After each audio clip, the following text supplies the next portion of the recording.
اعوذ باللہ من الشیطان الرجیم بسم اللہ الرحمن الرحیم۔ شروع کرتا ہوں اللہ تعالیٰ کے نام سے جو بڑا مہربان اور نہایت رحم کرنے والا ہے۔ دعا ہے اللہ تعالیٰ ہم سب کو دین و دنیا کی کامیابیوں سے ہمکنار کریں۔ احباب، آج کل کے معاشرے میں جس طریقے سے مردانہ امراض کی کثرت ہے میں نے شاید پہلے نہیں دیکھی تھی۔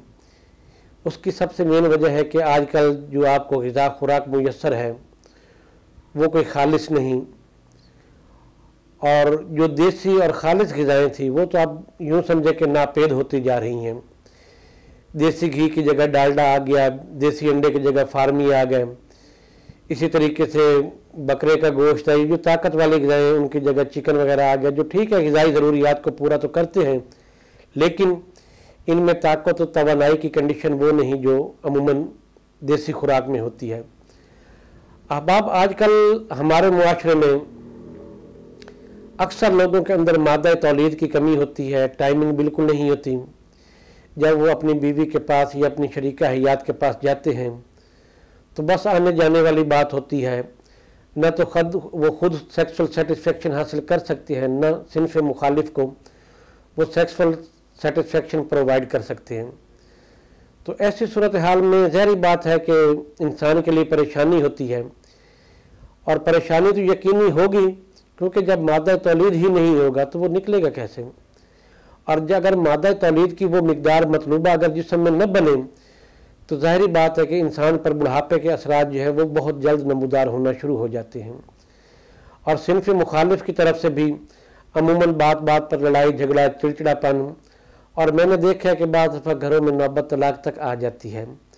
احباب، یہ جو مادہ تولید ہے یہ انسانی جسم کا ایکسٹریکٹ ہے اور حصول نسل انسانی کا ذریعہ ہے، یعنی اسی مادہ منویہ کے ذریعے ہی نطفہ ٹھہرتا ہے جس سے عورت کو حمل ہوتا ہے اور آگے اولاد کی نسل کی افزائش ہوتی ہے۔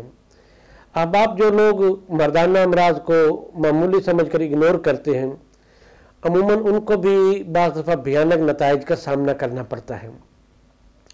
بعض دفعہ ایسا ہوتا ہے کہ اگر ان کا مرض معمولی تھا انہوں نے نظر انداز کیا ہے تو اب وہ مرض بڑھتے بڑھتے جو ہے وہ پختہ ہو گیا ہے، تو ظاہری بات ہے جب مرض پختہ ہوگا تو پھر علاج معالجے پہ بھی کچھ ٹائم لگے گا اور خرچ بھی زیادہ آئے گا۔ تو احباب، کبھی بھی اپنی صحت کے معاملے میں آپ غافل نہ ہو۔ تندرستی ہزار نعمت ہے، صحت و تندرستی ہے تو سب کچھ ہے، اگر صحت و تندرستی نہیں تو کچھ بھی نہیں ہے۔ تو احباب، ایسے میں آپ لوگوں کے لیے ایک نسخہ لے کے آیا ہوں جو منی کی پیدائش بھی کرتا ہے اور منی کو گاڑھا بھی کرتا ہے، امساک بھی پیدا کرتا ہے۔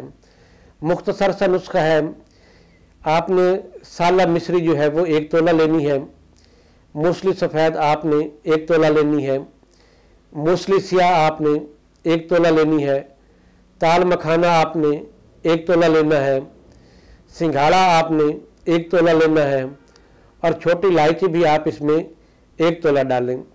ان تمام کو مکس کر کے اس میں آپ صرف اور صرف 6 ماشا جو ہے وہ کلی ڈال دیں کشتہ، اور 1 تولہ جو ہے آپ اس میں کشتہ چاندی جسے کشتہ نکرہ بھی بولتے ہیں وہ ڈال دیں، اور ان کو باہم آمیز کر کے مکس کر کے آپ محفوظ رکھیں۔